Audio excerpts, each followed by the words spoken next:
Rekwar sir की class में आपका स्वागत है।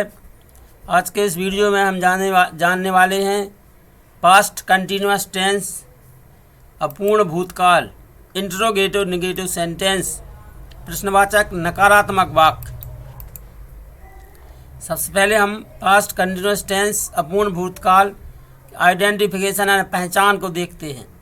हिंदी वाक्यों के अंत में रहा था, रहे थे, रही थी पाया जाता है। एग्जाम्पल के लिए देखते हैं, क्या वह यहाँ नहीं आ रहा था। इस वाक्य के अंत में लिखा है रहा था, इसलिए ये पास्ट कंटिन्यूअस टेंस का वाक्य है। इसमें प्रश्न पूछा गया है और नहीं भी है, इसलिए ये इंट्रोगेटिव नेगेटिव सेंटेंस है।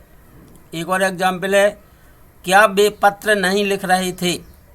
इस वाक्य के अंत में भी रहे थे हैं, इसमें प्रश्न पूछा गया है और नहीं भी है, इसलिए ये इंट्रोगेटिव नेगेटिव सेंटेंस है। अब हम देखेंगे इस टेंस की पहचान क्या है। पहचान है इस टेंस का स्ट्रक्चर क्या है, यानी स्ट्रक्चर जिससे हम इसको ट्रांसलेट करेंगे। सबसे पहले बाज या वर्ब में से कोई एक हेल्पिंग वर्ब आएगी, फिर सब्जेक्ट आएगा। सब्जेक्ट के अनुसार बाज या वर्ब में से कुछ एक आएगी, फिर नॉट आ जाएगा, वर्ब में आईएनजी आएगा, फिर ऑब्जेक्ट क्वेश्चन मार्क। इसका मतलब ये है कि हमें सब्जेक्ट, वर्ब और ऑब्जेक्ट की पहचान होना अति आवश्यक है। पहले हम देखते हैं कि वर्ब की पहचान कैसे करते। वर्ब की पहचान करने के लिए हम क्या करते हैं, जो वाक्य की पहचान है, जैसे रहा था, रहे थे, रही थी, उसको हटा देने पर जो शब्द बचता है उसमें ना जोड़ देते हैं। जैसे वाक्य है भी, क्या वह यहाँ नहीं आ रहा था। इसमें से हमने रहा था हटाया तो बच गया था आ में ना जोड़ा तो हो गया आना। आना वर्ब होगी। आना को इंग्लिश में कम बोलते हैं, क्योंकि इसमें हमें वर्ब में आईएनजी चाहिए, इसलिए इसमें हो जाएगा कमिंग। वर्ब तो मिलेगी कमिंग। अब हमें सब्जेक्ट को पता करना है। सब्जेक्ट पता करने के लिए जो वर्ब है उसमें हम प्रश्न करेंगे कौन आ रहा था। कौन का प्रश्न करेंगे, तो हमने प्रश्न किया कौन आ रहा था, उत्तर मिल गया वह आ रहा था। तो जो वह है ये सब्जेक्ट है, वह को इंग्लिश में ही बोलते हैं। सब्जेक्ट ही हो गया, वर्ब हो गई कमिंग। अब हमें ऑब्जेक्ट चाहिए। ऑब्जेक्ट के लिए हम प्रश्न करेंगे वर्ब में क्या आ रहा था, क्या का प्रश्न करेंगे। तो क्या का हमने प्रश्न किया, क्या आ रहा था, इसका उत्तर नहीं मिला, इसका मतलब ऑब्जेक्ट नहीं है। तो ऑब्जेक्ट नहीं है तो हम मैनर देखेंगे, कैसे आ रहा था, इसका भी उत्तर नहीं है, मैनर भी नहीं दिया। समय का, अब समय पता करेंगे, कब आ रहा था, कब का प्रश्न लगाएंगे, कब का भी उत्तर नहीं मिला। अब हम स्थान का पता करेंगे, तो कहाँ आ रहा था, इसका उत्तर मिल गया यहाँ आ रहा था। जो यहाँ है जी स्थान है। अब हमें सब्जेक्ट, वर्ब और स्थान मिल गया है। इसको हम जो स्ट्रक्चर है, बाज या वर्ब, सब्जेक्ट, नॉट, वर्ब में आईएनजी और ऑब्जेक्ट, फिर क्वेश्चन मार्क, इसके हिसाब से रख देंगे। तो जब हमने रखा तो सब्जेक्ट है ही के साथ आ जाएगा बाज, बाज ही नॉट कमिंग हियर, फिर क्वेश्चन मार्क आएगा, बाज ही नॉट कमिंग हियर। ये हो गया इसका ट्रांसलेशन। इसी प्रकार से एक और वाक्य है, क्या वे पत्र नहीं लिख रहे थे। इस वाक्य के अंत में रहे थे लिखा है, इसलिए ये पास्ट कंटिन्यूअस टेंस का वाक्य है। पास्ट कंटिन्यूअस टेंस का वाक्य जब हम ट्रांसलेशन करेंगे तो हमें पहले बाज या वर्ब में से कुछ एक रखना है, फिर सब्जेक्ट रखना, नॉट, वर्ब में आईएनजी और ऑब्जेक्ट। तो हम इस वाक्य में वर्ब का पता करेंगे पहले, क्योंकि वर्ब पता होने पर हम सब्जेक्ट का पता कर लेंगे और ऑब्जेक्ट का पता कर लेंगे। वर्ब में पता करने की विधि ये है कि जो पहचान है रहे थे उसको हमने हटा दिया तो बच गया है लिख।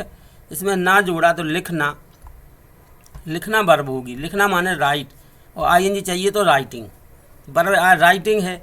अब हम इसे प्रश्न करेंगे कौन लिख रहे थे, उत्तर मिल गया बी, तो बी होगा सब्जेक्ट। क्या लिख रहे थे, उत्तर मिल गया लेटर, तो ये हो गया है object.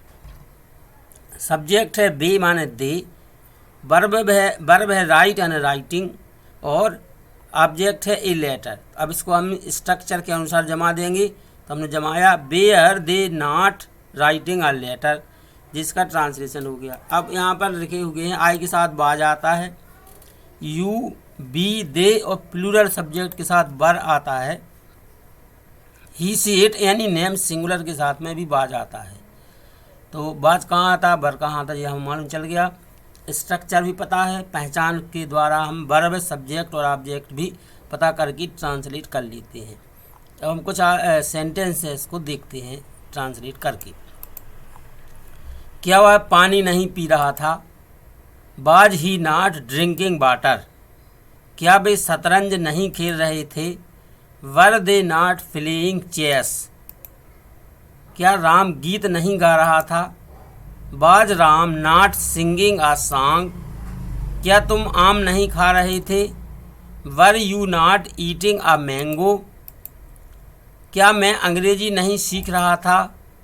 Was I not learning English? क्या हम घंटी नहीं बजा रहे थे?